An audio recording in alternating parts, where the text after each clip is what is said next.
नमस्कार साथियों, तो मौजूद हुए हैं आपके सामने हिमाचल प्रदेश की दिन भर की ताजा खबरों के साथ। तो आइए शुरू करते हैं बिना समय गवाए हुए नॉन स्टॉप ताजा खबरों के सिलसिले को। राज्यपाल शिव प्रताप शुक्ला की तबीयत बिगड़ी, धमनी में ब्लॉकेज स्टंट डलवाया। हिमाचल प्रदेश के राज्यपाल शिव प्रताप शुक्ला दिल्ली दौरे पर हैं। इस दौरान उनकी तबीयत खराब हो गई। उन्होंने ट्वीट किया कि लास अस्पताल नोएडा में स्वास्थ्य परीक्षण के बाद पता चला कि मेरे हृदय की एक धमनी में ब्लॉकेज है। तुरंत परीक्षण किया और स्टंट डालकर उपचार करवाया। शुक्ला ने प्रधानमंत्री नरेंद्र मोदी का आभार व्यक्त किया है। वहीं उन्होंने कहा कि पीएम के प्रयासों से स्टंट की लागत कम हुई है, इसी कारण मेरे उपचार में भी कुल लागत 1 लाख रुपए से कम आई। वहीं उन्होंने कहा कि पीएम मोदी के इस फैसले से आम नागरिकों को काफी राहत मिल रही है। मेरे सभी शुभ चिंतकों का भी धन्यवाद, जिनकी दुआओं से मैं अब पूर्ण रूप से स्वस्थ हूं। दरवाजे का पर्दा गले में फंसा, दम घुटने से 11 साल के बच्चे की मौत। खेलते खेलते अचानक पर्दा गले में फंसने से 11 साल के बच्चे की मौत हो गई।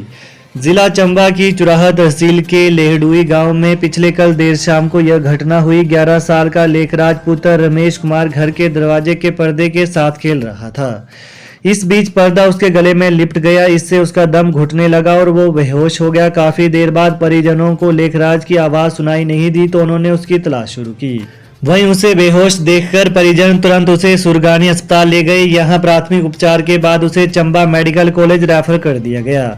यहां चिकित्सक ने लेखराज को मृत घोषित कर दिया। पुलिस को भी सूचना दी गई। पुलिस टीम ने मौके पर पहुंचकर शव को शव गृह में रखवाया। आज पोस्टमार्टम के बाद शव परिजनों को सौंपा गया। जन सूचना अधिकारी को 5,000 रुपए जुर्माना, सूचना आयोग सख्त। राज्य सूचना आयोग ने सूचना के अधिकार में सूचना देने में देरी करने पर कड़ा रुख अपनाया है। आयोग के आयुक्त आरडी धीमान ने ज्वालामुखी उपमंडल के जन सूचना अधिकारी पर 5,000 रुपए का जुर्माना लगाया है।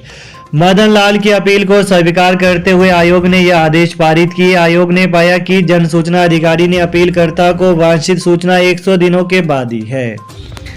वहीं अपीलकर्ता ने 16 अप्रैल 2021 को सूचना के अधिकार में आवेदन किया था। जन सूचना अधिकारी ने न तो सूचना तैयार की और न ही उसे अपीलकर्ता को दिया।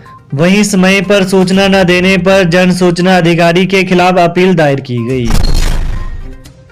रामपुर में अप्रैल में होगी राष्ट्रीय वॉलीबॉल प्रतियोगिता, देश की 8 टीमें लेंगी हिस्सा। राष्ट्रीय स्तर की बॉक्सिंग स्पर्धा के बाद अब रामपुर में अप्रैल में राष्ट्रीय स्तर की वॉलीबॉल प्रतियोगिता होगी। प्रतियोगिता में जहां देश भर से आई 8 टीमें भाग लेंगी, वहीं शिमला और कुल्लू जिले की 20 टीमें 20 प्रतियोगिता में भाग लेंगी। प्रतियोगिता के बेहतर संचालन को लेकर आज विभिन्न कमेटियों का गठन किया गया। बुशहर वॉलीबॉल एसोसिएशन की बैठक आज रामपुर में हुई। वहीं इसकी अध्यक्षता एसोसिएशन के अध्यक्ष बांकाराम भलूनी ने की। बैठक में बताया गया कि अप्रैल में 7 से 9 अप्रैल तक राष्ट्रीय स्तर की वॉलीबॉल प्रतियोगिता करवाई जाएगी। जिलाधीश बोले, 10 दिनों तक यही स्थिति रही तो सूखे से पेयजल योजनाओं पर पड़ेगा विपरीत असर। हिमाचल प्रदेश सचिवालय में मुख्य सचिव प्रबोध सक्सेना की अध्यक्षता में प्रदेश में इन सर्दियों में कम बर्फबारी और बारिश के कारण गर्मियों में संभावित सूखे की स्थिति से निपटने के लिए बैठक का आयोजन किया गया। बैठक में सभी जिलाधीशों से वर्तमान सूखे की स्थिति को लेकर जानकारी ली गई। वहीं साथ ही कृषि व बागवानी विभाग को हो रहे सूखे से नुकसान की भी जानकारी ली गई। जल शक्ति विभाग से पेयजल योजनाओं पर सूखे के कारण हो रहे नुकसान पर भी चर्चा हुई। बैठक में जिलाधीशों, कृषि व बागवानी विभाग अध्यक्षों की ओर से बताया गया कि सूखे को लेकर अभी तक प्रदेश में स्थिति सामान्य है। वहीं उन्होंने कहा कि लेकिन यदि यह स्थिति अगले 10 से 15 दिनों तक बनी रही तो कृषि, बागवानी एवं पेयजल योजनाओं पर विपरीत असर पड़ सकता है। मुख्य सचिव की ओर से सभी जिलाधीशों व संबंधित विभागों को सूखे से निपटने के लिए निर्देश दिए गए। अरविंद केजरीवाल पर अनुराग ठाकुर का बड़ा बयान। केंद्रीय मंत्री बोले, मनीष सिसोदिया आरोपी नंबर 1 हो सकते, किंगपिन दिल्ली सीएम, उन्हें पकड़े सीबीआई। देश के केंद्रीय मंत्री अनुराग ठाकुर ने दिल्ली के उप मुख्यमंत्री मनीष सिसोदिया और मुख्यमंत्री अरविंद केजरीवाल पर बड़ा बयान दिया है। दिल्ली शराब घोटाले में मनीष की गिरफ्तारी पर निशाना साधते हुए अनुराग ठाकुर ने कहा कि मंत्री को लूट की खुली छूट अरविंद केजरीवाल की सरकार में मिली। वहीं अनुराग ने कहा कि मैंने तो पहले भी कहा था कि मनीष सिसोदिया आरोपी नंबर 1 हो सकते हैं, लेकिन किंगपिन अरविंद केजरीवाल हैं। वहीं अनुराग ठाकुर ने कहा कि आज शराब घोटाला करने वाला मंत्री जेल गया है। सीबीआई ने पूरी जांच करने के बाद उनकी गिरफ्तारी की है। उन्हें भी जांच में सहयोग करना चाहिए। दिल्ली में किस तरह किन किन लोगों से तार जुड़े थे कि करोड़ों रुपए की लूट की गई, इसका जवाब मनीष सिसोदिया को तो देना ही पड़ेगा, अरविंद केजरीवाल को भी देना पड़ेगा। वहीं उन्होंने कहा कि पंजाब में भी बड़े बड़े वादे करके आम आदमी पार्टी सत्ता में आई थी।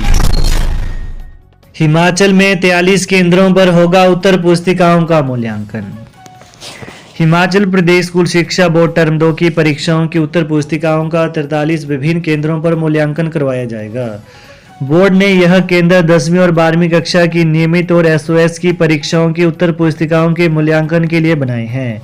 स्कूल शिक्षा बोर्ड के सचिव डॉक्टर विशाल शर्मा ने बताया कि 10 मार्च से मैट्रिक जमा 2 कक्षा की नियमित और राज्य मुक्त विद्यालय के मिडिल मैट्रिक और जमा 2 की वार्षिक परीक्षाएं शुरू हो रही हैं। वहीं इन परीक्षाओं की उत्तर पुस्तिकाओं के मूल्यांकन कार्य के लिए बोर्ड ने प्रदेश भर में विभिन्न स्थानों पर 43 मूल्यांकन केंद्र बनाए हैं।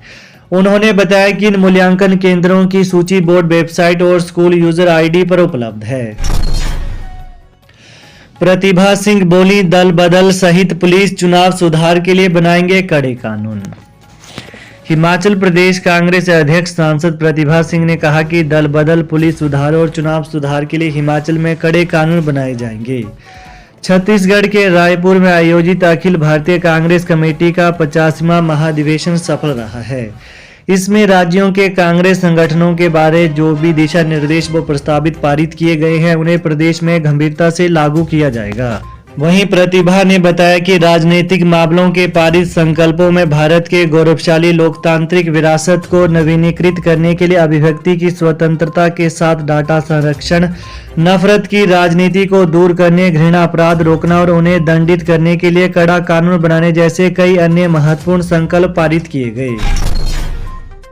68 साल के सेवानिवृत्त अफसर को लगाया मंत्री का ओएसडी वेतन करीब 40,000 रुपए। हिमाचल प्रदेश की वर्तमान कांग्रेस सरकार भी सेवानिवृत्त अधिकारियों का बुढ़ापा संवारती नजर आ रही है। राज्य सरकार के एक वरिष्ठ मंत्री के साथ एक ऐसे सेवानिवृत्त अफसर ओएसडी लगाए गए जिन्हें सेवानिवृत्त हुए करीब 10 साल होने लगे हैं। इसी तरह एक अन्य मंत्री के साथ एक अन्य ओएसडी के तौर पर 2 साल पूर्व सेवानिवृत्त हो चुके अफसर को लगाया गया है। एक अन्य सेवानिवृत्त अफसर को पुनर्रोजगार देने के आदेश हो चुके हैं। इनकी भी जल्द नियुक्ति हो जाएगी। जयराम सरकार जहां सेवानिवृत्त अफसरों की प्रमुख पदों पर नियुक्ति करने के कांग्रेस के निशाने पर रह चुकी है, वहीं अब कांग्रेस सरकार भी उसी रास्ते पर चलती नजर आ रही है। केंद्रीय मंत्री से मिले सीएम सुक्खू, वन मामलों संबंधी स्वीकृतियां जल्द देने की उठाई मांग। मुख्यमंत्री सुखविंदर सिंह सुक्खू ने आज नई दिल्ली में केंद्रीय वन, पर्यावरण एवं जलवायु परिवर्तन मंत्री भूपेंद्र यादव से प्रदेश की विभिन्न वन परियोजनाओं एवं लंबित स्वीकृतियों पर चर्चा की। सुक्खू ने केंद्रीय मंत्री से आग्रह किया कि राज्य में हेलीपोर्ट निर्माण, प्रदेश को वर्ष 2025 तक हरित ऊर्जा राज्य बनाने की दिशा में जरूरी ग्रीन कॉरिडोर के निर्माण और विद्यालयों के भवन निर्माण सहित सरकार की प्रमुख योजनाओं के लिए आवश्यक वन स्वीकृतियों में तेजी लाई जाए। उन्होंने कहा कि राज्य में हेलीपोर्ट निर्मित करने जरूरी है, इससे पर्यटकों को आवागमन में सुविधा होगी, स्थानीय लोगों को भी आपातकालीन स्थिति में शीघ्र सहायता उपलब्ध करवाई जा सकेगी। तो ये है आज दिन भर के मुख्य समाचार। तो प्रदेश की ताजा खबरों को पाने के लिए चैनल को जरूर सब्सक्राइब करें। Thanks for watching. जय हिंद, जय हिमाचल।